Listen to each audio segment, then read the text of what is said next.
So welcome students. So let us start with the chapter nutrition. So what is life process and what are the different processes that are included in the life process. So life process वो vital activities हैं जो हमें life को maintain करने के लिए चाहिए.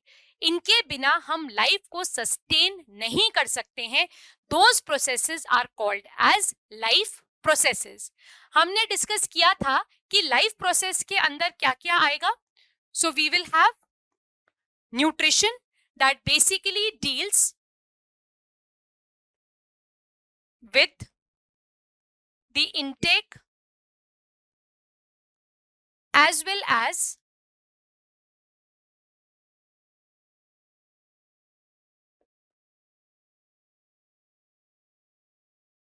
it deals with the intake as well as utilization of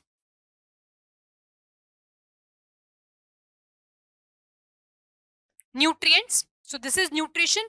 तो ये बहुत इंपॉर्टेंट है क्योंकि अगर हम न्यूट्रिएंट्स ही नहीं लेंगे तो हम हमारी लाइफ को सस्टेन कैसे करेंगे. Then next life process is respiration. So respiration basically deals with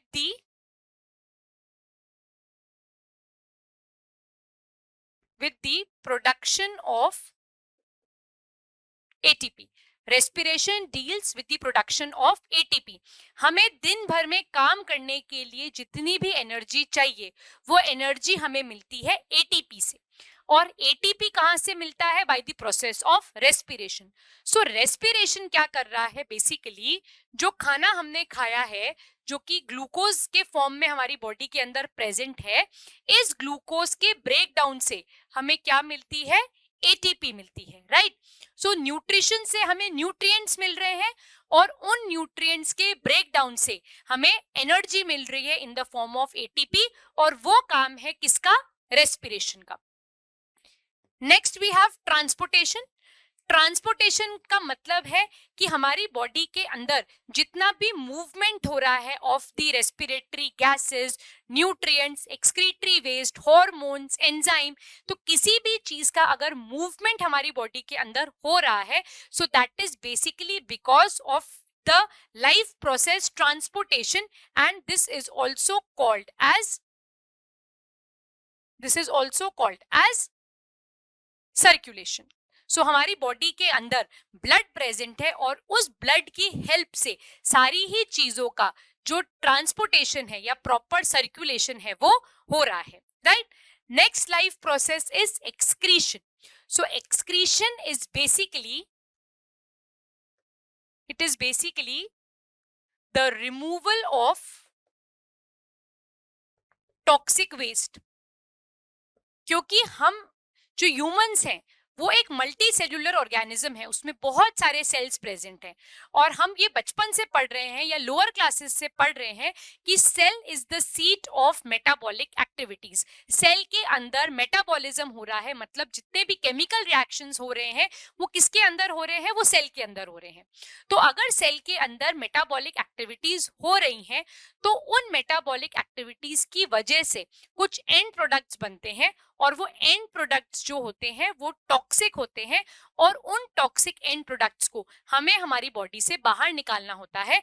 and this process is called as excretion. So nutrition, respiration, transportation, excretion, ये सारे ही वाइटल एक्टिविटीज है जो कि हमें हमारी लाइफ को सस्टेन करने के लिए, मेंटेन करने के लिए करने ही पड़ते हैं. So combinedly they are called as life processes. So today we will discuss about nutrition. So what is nutrition? It is the process of obtaining, lena and utilization of food for meeting various requirements of living being like bodybuilding, repair, growth, development and regulation. So खाना खाना क्यों जरूरी है? ठीक है. Nutrition में हम क्या कर रहे हैं? Basically we are intaking and utilising the nutrients. तो यहां पर हम एक वर्ड यूज कर रहे हैं that is nutrients. So basically nutrients क्या है? न्यूट्रिएंट्स कुछ केमिकल सब्सटेंसेस हैं जो कि हमें किससे मिल रहे हैं? फूड से मिल रहे हैं. So we eat food because we need nutrients. अब न्यूट्रिएंट्स फूड से मिल रहे हैं, तो अब हमको पहले ये डिस्कस करना पड़ेगा कि हम फूड को क्यों कंज्यूम कर रहे हैं, हम खाना क्यों खा रहे हैं, right? What is the need of eating food? So food जो है, it is very essential for meeting out various activities of our body. Food हमें हेल्प करेगा, फूड हमें हेल्प करेगा for the growth of our body. हमारी body की proper growth के लिए हमें फूड चाहिए। We need food for the development of our body. We need food to repair the damage tissue. खाना हमें चाहिए ताकि हमारी बॉडी के अंदर जो टिश्यूज हैं, जो डैमेज हो गए हैं, उन डैमेज टिश्यू को ठीक करने के लिए हमें फूड चाहिए। Food also helps us in giving immunity. ठीक है, अभी तो बहुत बातें होती है इम्यूनिटी की, बिकॉज पैंडेमिक चल रहा था, तो कुछ फूड ऐसे होते हैं जो हमको इम्यूनिटी इम्पार्ट करते हैं। सो फूड बेसिकली एक होलसम चीज है, एक पैकेज चीज है जिसमें हमको सारे न्यूट्रिएंट्स जो हमें हमारी बॉडी की प्रॉपर ग्रोथ के लिए, प्रॉपर फंक्शनिंग के लिए, प्रॉपर डेवलपमेंट के लिए और हमारी इम्यूनिटी को स्ट्रॉन्ग करने के लिए चाहिए, वो सारे ही न्यूट्रिएंट्स फूड के अंदर प्रेजेंट होते हैं। और ये फूड हम किस फॉर्म में लेते हैं? We take it in the form of solid food, semi solid food या लिक्विड फूड। किसी भी फॉर्म में हम इस फूड को लेते हैं और ये फूड हमें क्या देता है? हमें बहुत सारे न्यूट्रिएंट्स देता है। तो कौन कौन से न्यूट्रिएंट्स हमको फूड से मिल रहे हैं उसके बारे में देखते हैं। सो हमारा जो फूड है, this is basically divided into energy food, वो फूड जो हमें एनर्जी दे रहा है। और एनर्जी गिविंग फूड के अंदर कौन से न्यूट्रिएंट्स आते हैं? यहाँ पर आते हैं carbohydrates and fat. So carbohydrate और फैट ऐसे न्यूट्रिएंट्स हैं जो कि हमें एनर्जी देंगे, therefore they are called as energy giving food. ये बहुत इंपॉर्टेंट है क्योंकि कई बार एनटीएससी में हमसे ये पूछ लिया जाता है कि out of the 4 options energy giving food कौन से हैं। सो कार्बोहाइड्रेट और fat main energy giving food है। और इसमें भी से भी ज्यादा इंपॉर्टेंट कौन है? कार्बोहाइड्रेट, क्योंकि कार्बोहाइड्रेट का मेन काम ही क्या है? एनर्जी देना। So this is a plate that is shown to us. ये एक बैलेंस डाइट शो कर रही है और यहाँ पर बहुत सारा फूड जो है वो हमें क्या देगा? एनर्जी देगा, क्योंकि बेसिकली कार्बोहाइड्रेट और फैट्स जो हैं वो क्या है? एनर्जी गिविंग फूड्स हैं। एनर्जी देते हैं, ये हमारी बॉडी को चार्ज रखते हैं ताकि हम थकान महसूस ना करें और हमारे दिन भर के सारे कामों को बहुत एफिशिएंटली मेंटेन कर सके। ठीक है, तो फैट्स जो होते हैं वो हमको एनर्जी तो देते ही है, साथ साथ में जो फैट्स हैं they also insulate the body. Insulate the body का मतलब है ये हमारी बॉडी को वार्म रखते हैं। फैट्स क्या करते हैं? हमारी स्किन के नीचे एक लेयर बना देते हैं और वो लेयर क्या करती है? हमारी बॉडी से हीट लॉस को प्रिवेंट करती है and therefore it helps to keep our body warm. But इसका मतलब ये नहीं है कि हम बहुत लार्ज क्वांटिटी में फैट्स को कंज्यूम कर लें। लार्ज क्वांटिटी में फैट्स खाने की वजह से हमारी बॉडी में ओबेसिटी हो जाएगी, मोटापा आ जाएगा।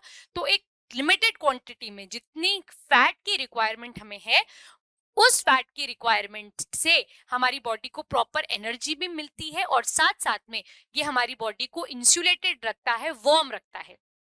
दूसरी इंपॉर्टेंट बात फैट की कि ये जो फैट है ये हमारे इंपॉर्टेंट ऑर्गन्स के चारों तरफ एक लेयर बना देता है। ठीक है, और ये लेयर एक कुशन के जैसे काम करती है। जैसे कुशन होता है ना, एक तकिया होता है, वो क्या करता है? हमको एक कंफर्ट प्रोवाइड करता है, एक प्रोटेक्शन देता है। जैसे कार के अंदर एयर बैग्स प्रेजेंट होते हैं ना, तो वो एयर बैग्स हमको पूरे चारों तरफ से सराउंड कर देते हैं और हमको इंजरी से प्रोटेक्ट करते हैं। एग्जैक्टली वैसे ही जो फैट्स होता है वो हमारे डेलिकेट ऑर्गन्स के चारों तरफ एक प्रोटेक्टिव लेयर बना देता है और उसको कुशन लाइक इफेक्ट देता है, उसको शॉक प्रूफ बनाता है। सो ये इंपॉर्टेंट है, आपको याद रखना पड़ेगा कि एनर्जी गिविंग फूड कार्बोहाइड्रेट और फैट है।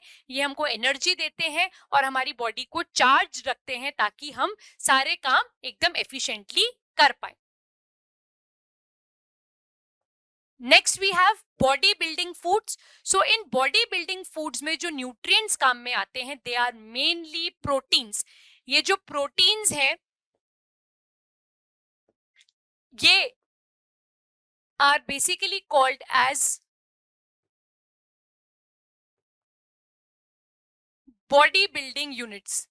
They are called as body building units. इनको बॉडी बिल्डिंग यूनिट्स क्यों कहा जाता है? क्योंकि हमारी बॉडी मेनली किसकी बनी हुई है? प्रोटीन्स की बनी हुई है. So protein is called as body building food. जो मसल्स हैं हमारी बॉडी में, जो बाल है, नेल्स है, ये सब किसके बने हुए हैं? ये सब प्रोटीन के ही बने हुए हैं. So protein is mainly called as body building food. It is also called as body building units. Proteins के अलावा जो दूसरे न्यूट्रिएंट्स हमको बॉडी बिल्ड करने में हेल्प करते हैं वो है कुछ मिनरल्स एंड सम कार्बोहाइड्रेट्स. पर अगर एग्जाम में हमसे क्वेश्चन पूछे कि बॉडी बिल्डिंग फूड कौन सा है, सो बॉडी बिल्डिंग फूड है हमारा प्रोटीन. क्लियर है ये आपको? चलिए आगे बढ़ते हैं.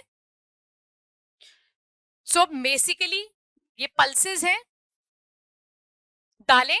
तो ये पल्सेस मेन सोर्स है प्रोटीन्स का हमारे डाइट में. सो ये क्या करेंगे? ये हमको बॉडी बिल्ड करने में हेल्प करते हैं. और अगर हम नॉन वेजिटेरियन सोर्स में देखें, सो जो मीट है, चिकन है, या जो डेयरी प्रोडक्ट्स हैं, ये बेसिकली हमको क्या देते हैं? They give us large quantities of protein. So next is protective और रेगुलेटरी फूड्स. वो खाना जो हमको प्रोटेक्शन देते हैं और हमारी बॉडी के नॉर्मल रेगुलेशन के लिए रिस्पॉन्सिबल हैं, वो है बेसिकली विटामिन्स और मिनरल्स. ओके, आपने नाम सुना होगा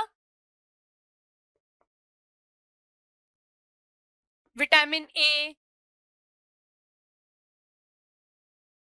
विटामिन सी. मिनरल्स में आपने सुना होगा कैल्शियम, नाम आपने सुना होगा सोडियम.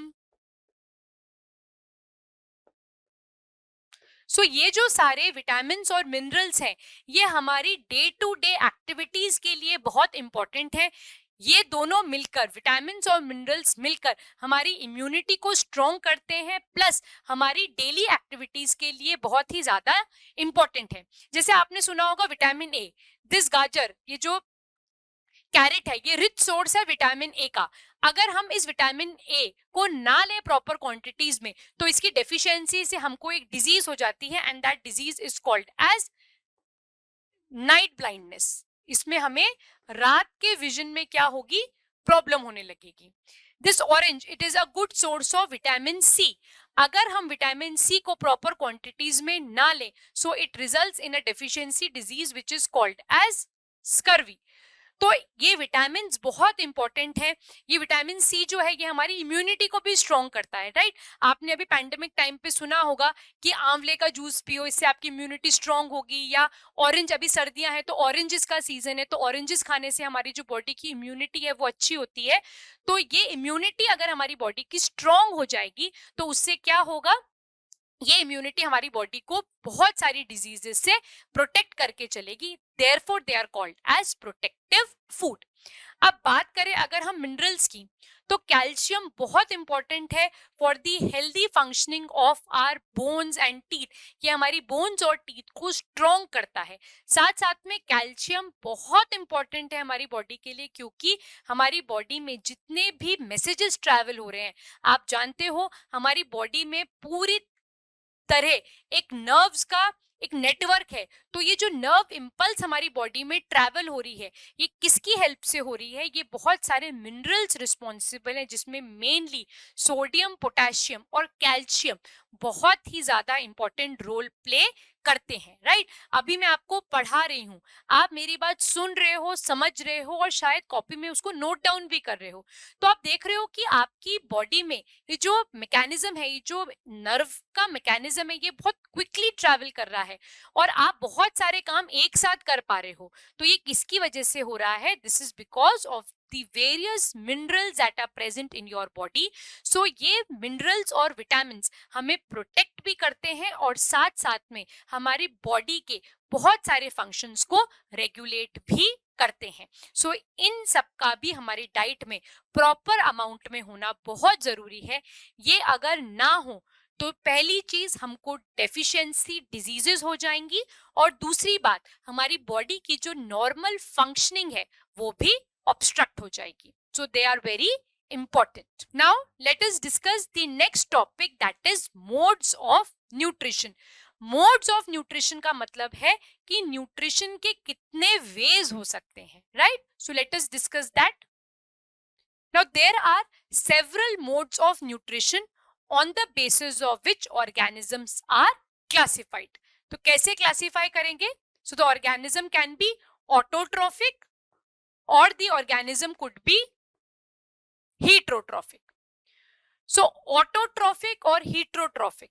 सो हम न्यूट्रिएंट्स को कैसे ले रहे हैं, कैसे यूटिलाइज कर रहे हैं, उसके बेसिस पे हम ऑर्गेनिजम्स को दो कैटेगरीज में बांट सकते हैं. First is autotrophic and the other is heterotrophic. So autotrophic nutrition जो है ये वो मैकेनिज्म है जिसमें ऑर्गेनिजम्स अपना खाना खुद बनाते हैं, whereas heterotrophic मोड वो मोड है जिसमें ऑर्गेनिजम्स किसी दूसरे ऑर्गेनिज्म के ऊपर डिपेंडेंट है for the purpose of food. Heterotrophs वो हैं जो अपना खाना खुद नहीं बना सकते हैं और वो अपने न्यूट्रिएंट रिक्वायरमेंट के लिए, अपने खाने के रिक्वायरमेंट के लिए या तो किसी दूसरे ऑर्गेनिज्म पे या किसी दूसरे प्लांट के ऊपर डिपेंडेंट है. सो ये इंपॉर्टेंट है कि जो मोड्स ऑफ न्यूट्रिशन है उसके बेसिस पे हमने ऑर्गेनिजम्स को डिवाइड कर दिया है into autotrophic nutrition and into heterotrophic nutrition. Now let us discuss autotrophic nutrition. अब ऑटोट्रॉफिक जो वर्ड है ये बेसिकली दो वर्ड से मिलकर बना है. पहला वर्ड है यहाँ पर ऑटो और दूसरा वर्ड है यहाँ पर ट्रॉफिक. ऑटो वर्ड का मतलब है अपने आप, ठीक है? Auto means self. Auto word का मतलब होता है सेल्फ और ट्रॉफिक वर्ड का मतलब है नरिशमेंट, या सिंपल वर्ड्स में अगर अपन लिखें तो इसका मतलब है फूड. सो ऑटो मतलब सेल्फ और ट्रॉफिक मतलब फूड. सो वो ऑर्गेनिजम्स जो अपना खाना खुद बना लेते हैं, right? So those organisms are called as autotrophs और उस न्यूट्रिशन को बोला जाता है ऑटोट्रॉफिक न्यूट्रिशन. सो डेफिनेशन पढ़ते हैं.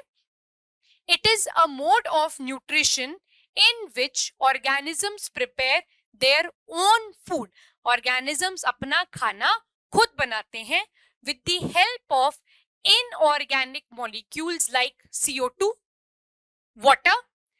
ये CO2 और water को organisms combine करते हैं और convert कर देते हैं किसमें? They convert it to glucose in the presence of sunlight and a green pigment which is called as chlorophyll.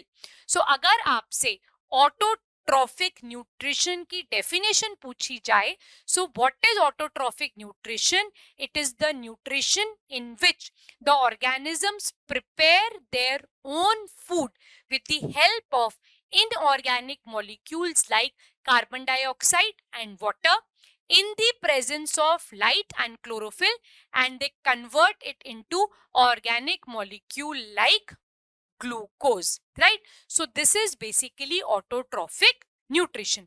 यहाँ पर organisms अपना खाना खुद बनाएंगे. अब ये जो autotrophic nutrition है ये भी दो types का है. So autotrophs are further categorized into two types. One is photoautotrophs and the other is chemoautotrophs, right? So हम पहले बात करेंगे फोटोऑटोट्रॉफ्स के बारे में. अब यहाँ पर वापस से फोटोऑटोट्रॉफ्स इस वर्ड को स्प्लिट करेंगे, मीनिंग निकालेंगे और फिर हम इसकी डेफिनेशन को स्टडी करेंगे. यहाँ पर फर्स्ट वर्ड है फोटो, ठीक है? सेकेंड वर्ड है ऑटो, थर्ड वर्ड है ट्रॉफ्स. सो एक एक का मीनिंग देखते हैं. फोटो का मतलब है लाइट, ऑटो का मतलब सेल्फ, ट्रॉफ्स का मतलब फूड. सो वो ऑर्गेनिजम्स जो अपना खाना खुद बनाते हैं लाइट की प्रेजेंस में, those organisms are called as photoautotrophs. Those organisms which prepare their own food with the help of light, those organisms are called as photoautotrophs. Example, green plants. Those which utilize light for preparing their food, they are called as photoautotrophs. और इसका सबसे common example है green plants. अब फोटोऑटोट्रॉफ्स को identify करने के लिए एक बहुत इंपॉर्टेंट चीज है, आप उसे स्टार लगाकर लिखना, वो मैं आपको नेक्स्ट स्लाइड में समझाऊंगी. बहुत इंपॉर्टेंट है, एनटीएससी में बहुत बार इसके ऊपर क्वेश्चन पूछा गया है. सो उसको डिस्कस करते हैं अब अपन नेक्स्ट स्लाइड में. So next type of autotrophs जो हैं, they are called as chemoautotrophs. अब यहां पर वर्ड्स आ गए. पहला वर्ड आया कीमो, दूसरा वर्ड आया ऑटो, तीसरा वर्ड आया ट्रॉफ्स. सो कीमो ऑटोट्रॉफ्स कौन है? कीमो का मतलब हुआ केमिकल्स, ऑटो का मतलब सेल्फ, ट्रॉफ्स का मतलब फूड. सो वो ऑर्गेनिजम्स जो केमिकल की सहायता से, केमिकल्स की हेल्प से अपना खाना खुद बनाते हैं, those organisms are called as कीमोऑटोट्रॉफ्स. सो फोटोऑटोट्रॉफ्स कौन थे? जो लाइट की हेल्प से खाना बना रहे हैं. और कीमोऑटोट्रॉफ्स कौन है? जो केमिकल की हेल्प से खाना बना रहे हैं, वो है कीमोऑटोट्रॉफ्स. और इसमें बहुत कॉमन एग्जाम्पल है बैक्टीरिया का. वो बैक्टीरिया जो अपना खाना खुद बनाते हैं, उनको हम कीमोऑटोट्रॉफ्स कहते हैं. अब एग्जाम में जो क्वेश्चन आता है, वो क्वेश्चन आता है कि what is the difference between the autotrophism shown by green plants and that shown by bacteria. क्योंकि सिमिलैरिटी क्या हो गई, ग्रीन प्लांट्स भी ऑटोट्रॉफिज्म शो कर रहे हैं और बैक्टीरिया भी ऑटोट्रॉफिज्म शो कर रहे हैं, ये तो सिमिलैरिटी हो गई. पर एनटीएससी वाले हमसे क्वेश्चन पूछते हैं that what is the difference between the autotrophism shown by bacteria and the autotrophism shown by green plants. तो जब भी ग्रीन प्लांट्स ऑटोट्रॉफिज्म शो कर रहे हैं, जब वो अपना खाना खुद बना रहे हैं, तब वहां पर हमेशा ऑक्सीजन रिलीज होगा. आप मेरी बात को डबल स्टार लगा के अपनी नोटबुक्स में नोट करिए. The autotrophism shown by green plants, there will be always release of oxygen. उस ऑटोट्रॉफिज्म में हमेशा ऑक्सीजन रिलीज होगा. बट बैक्टीरिया जब ऑटोट्रॉफिज्म शो करेंगे, तब वहां पर कभी भी ऑक्सीजन रिलीज नहीं होगा. Bacteria will never release oxygen like green plants. यहां पर बैक्टीरियाज जो होते हैं, वो कार्बन डाइऑक्साइड तो यूज करते हैं खाना बनाने के लिए, बट वो वाटर यूज नहीं करते. Instead of water they use chemical like H2S. तो बैक्टीरिया जब अपना खाना खुद बनाते हैं, तो वो instead of oxygen sulphur gas release करते हैं, डिपेंडिंग कि वो यहाँ पर क्या यूज कर रहे हैं वाटर की जगह, तो उसके हिसाब से वो उस गैस को रिलीज करेंगे, but they will never release oxygen. और ये बात बहुत इंपॉर्टेंट है एनटीएससी पॉइंट ऑफ व्यू से.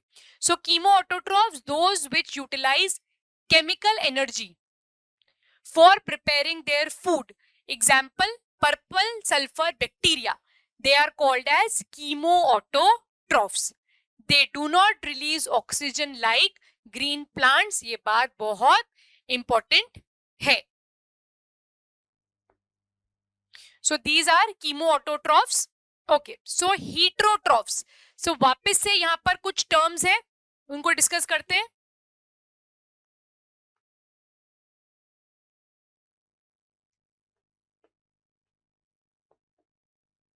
हेट्रो, और ट्रॉफिक। हेट्रो का मतलब होता है डिफरेंट, ट्रॉफिक का मतलब है फूड या नरिशमेंट।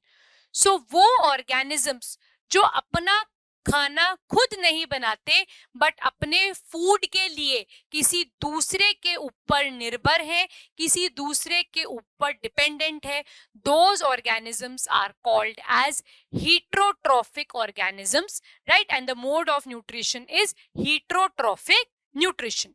So hetero का मतलब different, trophic मतलब food.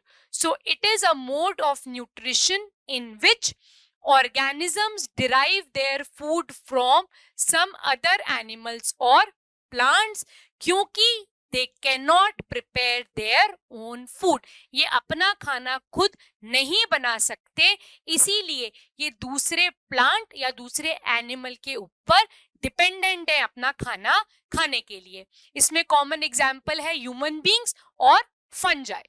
आप देखिए, ये फंजाई है और ये एनिमल है, ये अपना खाना खुद नहीं बना सकते, ये किसी और के ऊपर डिपेंडेंट है for their needs of food. So आगे बढ़ते हैं।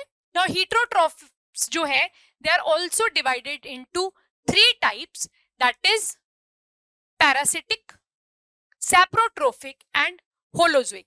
ये जो हेटेरोट्रॉफिक न्यूट्रिशन है this is further divided into 3 categories, that is parasitic nutrition, saprotrophic nutrition and holozoic nutrition. अब एक एक करके डिस्कस करते हैं कि पैरासिटिक न्यूट्रिशन क्या है, सैप्रोट्रोफिक न्यूट्रिशन क्या है और होलोजोइक न्यूट्रिशन क्या है। So let us discuss. Okay, so parasitic nutrition के केस में 2 ऑर्गेनिजम्स होते हैं, ठीक है। एक ऑर्गेनिज्म को हम कहते हैं होस्ट ऑर्गेनिज्म और दूसरे ऑर्गेनिज्म को हम कहते हैं गेस्ट, ठीक है।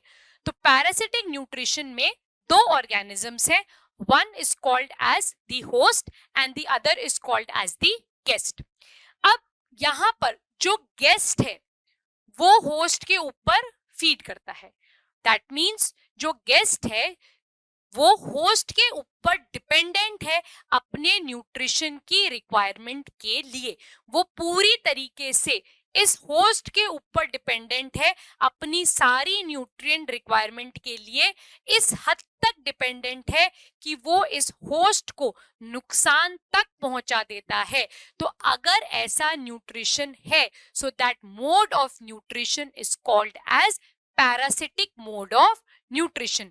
इस मोड ऑफ न्यूट्रिशन में एक ऑर्गेनिज्म दूसरे ऑर्गेनिज्म के ऊपर डिपेंडेंट होता है और इस हद तक डिपेंडेंट होता है कि वो उस ऑर्गेनिज्म को जिससे वो न्यूट्रिशन ले रहा है उस ऑर्गेनिज्म को नुकसान तक पहुंचा देता है। So that mode of nutrition is called as parasitic mode of nutrition.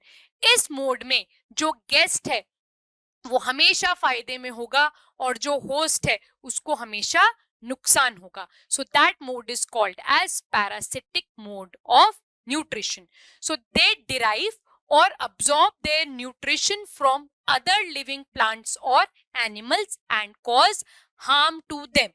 तो इसके बहुत कॉमन एग्जाम्पल हैं, एग्जाम पॉइंट ऑफ व्यू से बहुत इंपॉर्टेंट है, चाहे आप बोर्ड के एग्जाम में इसको कोट करें या एनटीएससी का एग्जाम जो होगा तो उस पॉइंट ऑफ व्यू से ये एग्जाम्पल बहुत इंपॉर्टेंट है।